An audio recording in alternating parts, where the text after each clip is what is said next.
देवबाबू आपण एबे एंकरिंग करिवे ना बंद कर देबे? एंकरिंग तो मैं छाड़ी देछि, मु बहुत दिन होला छाड़ी देलिनी, एंकरिंग मु करू नाही। तो आपण कोन बीजेपी रो समर्थक बोली सरकार धरने थिले, बीजेडी सरकार? नहीं मु समर्थक नुहे, मु जेहेतु एंकरिंग करथले एथि जे जणे जेंति गीत गाउची, जणे नृत्य प्रदर्शन करूची, जणे अभिनय करूची, सेमाने जेंति कोनोसी गोष्ठीर नुहंती, मु सेंति जणे एंकरिंग करे, मंच एंकरिंग। आ एबे भी अनेक सरकारी कर्मचारी एंकरिंग करूचंती, मु केवल करू नथि। एवं सेथरे हमर किछि कहिबार नथाय, हम गोटे स्क्रिप्ट दिया जाय थाय, या परे ये कहबे तापरे से कहबे, आमे केवल सेतिकी मंच ऊपर तांको अनुरोध करिवो, डाकिबो। माने आगु जेंति मंच ऊपर जणे प्रिजाइड करथले, ये सेइ भलिया काम। तो एंकरिंग ताको गोटे आर्ट बोली धरा होची वर्तमान। तो अधिकांश कार्यक्रम में जड़े एंकर रोची, मु केवल सेया करथि। तेणु मोर बीजेपी सहित किसी समर्थन ना, तो मु दलीय कर्मकर्ता ना, मु दल भितर अछि ना, मु दल रे मिसिछि ना, मु दलीय कार्य किछि करे। एवं जो कार्यक्रम गुडी को चाहुतले बीजेडी सरकार कोन चाहुतले जे आपण एंकरिंग, मु भी जाने नहीं, काहे केटा मोर जो 30 वर्ष चाकरी जीवन मोर संपूर्ण दाग मुक्त, कोनोसी कला दाग नाही। मु आउटस्टैंडिंग सीसीआर मो जीवन सारा पाई आसीछि, एवं जोठी जो काम दिया जाइछि मु ताको अत्यंत दक्षतार सहित तुलेछि। तेणु जेहेतु मो पछपटे कौन कलंक नथिला, सेमाने अन्यान्य कौन आक्रोश रखिकी व्यक्तिगत भाव में शत्रुता रखिकी कार्य करथिले। तेणु जदि सेमिति हेतांता ताल तो मु जेल थांती बा अन्य किछि करथांती। जदि मोर आर्थिक अनियमितता थांता, ऑडिट रिपोर्ट थांता, मु अन्य कौन केलेंकार रे लिप्त थांती, मते सेमाने किछि करि पारले नाही, काना मु जेहेतु किछि नथिला मो विरुद्ध रे। आउ तापरे सुप्रीम कोर्ट को निर्देश अच्छी, हाईकोर्ट एवं मोर ट्रिब्यूनाल पर्टिकुलाली मो केस रे से कहले जे वर्षे पर क्या तुम रखिपार सस्पेंड करके, किंतु मते रखागला 6 वर्ष 2 मास। या पछर कौन कारण थी जो मैंने करथिले से माने कहि परिबे? तो भितरी कारण कौन हेई पारे? आपण तो अनेक कर्मचारी भितर जने कर्मचारी, जने ऑफिसर, अनेक ऑफिसर अछंती, तो आपण को काहे की टारगेट कला सरकार? मोर भिजिबिलिटी देखा जाइछो, मु जेहेतु प्रधानमंत्री कली, राष्ट्रपति कली, उपराष्ट्रपति कार्यक्रम एंकरिंग कली। द्वितीय कथा मु कहबो चाहे आमे सब गाँव आसीचु, मोर जेजेबापा जने चासी थिले, मो बापा मध्ये सरकारी कर्मचारी थिले नना। तेणु आमे जदि गोटे आमको राष्ट्रपति प्रधानमंत्री ठिया होइकी दीपद आमे तांको विषय कहि परचु प्रशंसा करिकरी, एवं एटा मु समस्त मु करछि, प्रणब मुखर्जी करछि, रामनाथ कोविंद करछि, वर्तमान जे राष्ट्रपति अछंती श्रीमती द्रौपदी मुर्मू तांको कार्यक्रम करछि, मु नरेंद्र मोदी कार्यक्रम करछि, अनेक केंद्र मंत्री करछि, सेतबेले जे मुख्यमंत्री थिले नवीन पटनायक बहुत कार्यक्रम करछि, एवं सरकारी भाव में मते करछंती कार्यक्रम। हां बहुत कार्यक्रम करछि, एवं मते चिट्ठी देके सरकार डाकंती। मु कोणार्क डांस फेस्टिवल करछि, मु मुक्तेश्वर डांस फेस्टिवल करछि, राज्य चलचित्र पुरस्कार करछि, मु जो विभाग रे थिली भिन्नक्षम सशक्तिकरण विभाग रो तार एनुअल फंक्शन करछि, आदिवासी मेला एंकरिंग करछि, अनेक कार्यक्रम करछि, एवं तार कागज भी मो पाखे अछि जोथरे मते ऑफिशियली चिठी देकी कुआ जाउतला जे आपण एंकरिंग करिवे बोली। ओठमार करछि जोथरे मुख्यमंत्री उपस्थित थांती, समाज रो करछि। सरकार काहे की भाबिले जे आपण बीजेपी नेता को पई बेसी करूचंती आ वो बीजेपी रो आपण समर्थक बोली? से विषय तो मुझे कही पारि, कारण तो सेमती किसी कारण देखे ना मु बीजेपी बा कांग्रेस बा अन्य कार।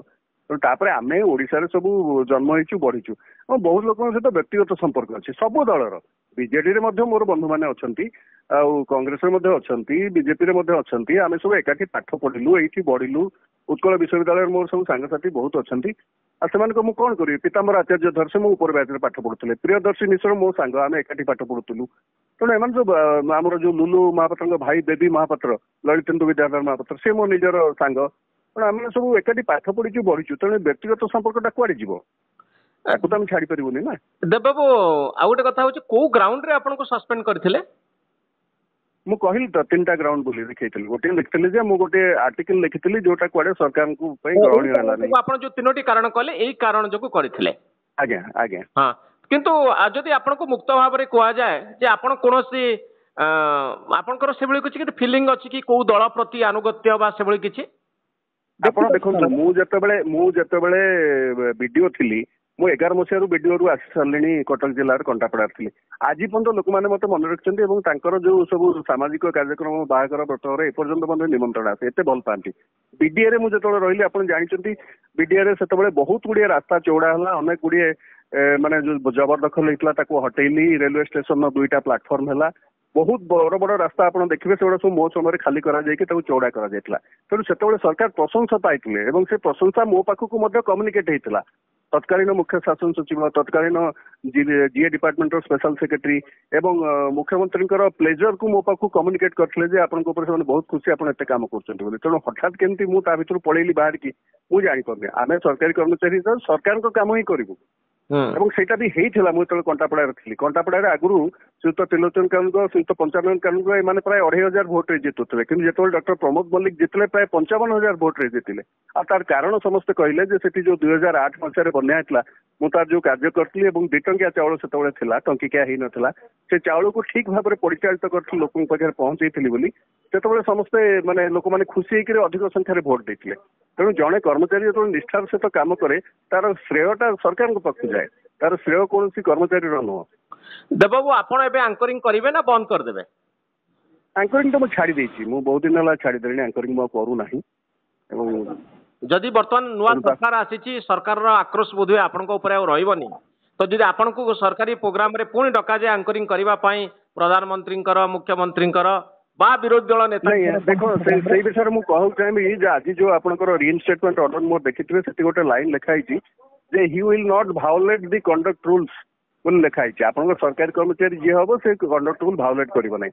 ମୁଁ ଭାବୁଛି ମୁଁ କଣ୍ଡକ୍ଟ ରୁଲ କଣ ଭାଓଲେଟ୍ କରିଥିଲି? ଯଦି ଆଙ୍କରିଂ କରିବାଟା ମୁଁ କଣ୍ଡକ୍ଟ ରୁଲ ଭାଓଲେସନ ଏଇଟା କୌଣସି ଲୋକର ରିଇନଷ୍ଟେଟମେଣ୍ଟ ଅର୍ଡରରେ ଲେଖାଯାଏନି, ଆଜି ଲେଖାଯାଇଛି। ତେଣୁ ତାର ଅର୍ଥ ହଉଛି ଯେ ମୁଁ ଯଦି ଆଙ୍କରିଂ କରିବି ସେଟାକୁ ଧରାଯିବ ଯେ କଣ୍ଡକ୍ଟ ରୁଲ ଭାଓଲେସନ ହେଲା ବୋଲି। ତେଣୁ ଯେତେବେଳେ ସରକାର ନିଜେ ଅର୍ଡରରେ ସେଟା ଲେଖିଛନ୍ତି ତେଣୁ ମୁଁ କାହିଁକି ଭାଓଲେସନ କରିବା ପାଇଁ ଯିବି? ତ ଆଉ ଆଙ୍କରିଂ ଆପଣ କରିବେନି? ଆଙ୍କରିଂ ମୁଁ କରିବି ନାହିଁ ବୋଲି ନିଷ୍ପତ୍ତି ନେଇଛି ବିଧିବଦ୍ଧ ଭାବରେ। ମୁଁ କରୁନାହିଁ ମଧ୍ୟ ଅନେକ ଦିନ ହେଲା। ନହେଲେ ମୁଁ ଅନେକ ସାମାଜିକ କାର୍ଯ୍ୟ, ସାଂସ୍କୃତିକ କାର୍ଯ୍ୟକ୍ରମ ମଧ୍ୟ ମୁଁ କରୁଥିଲି। ମୁଁ ସମାଜ ଖବର କାର୍ଯ୍ୟ କରିଛି, ସମ୍ବାଦର କରିଛି, ବିଭିନ୍ନ ଅନ୍ୟାନ୍ୟ କାର୍ଯ୍ୟକ୍ରମ ବି ମୁଁ କରିଛି, ସିନେକେଟିକ ଆସୋସିଏସନ କରିଛି।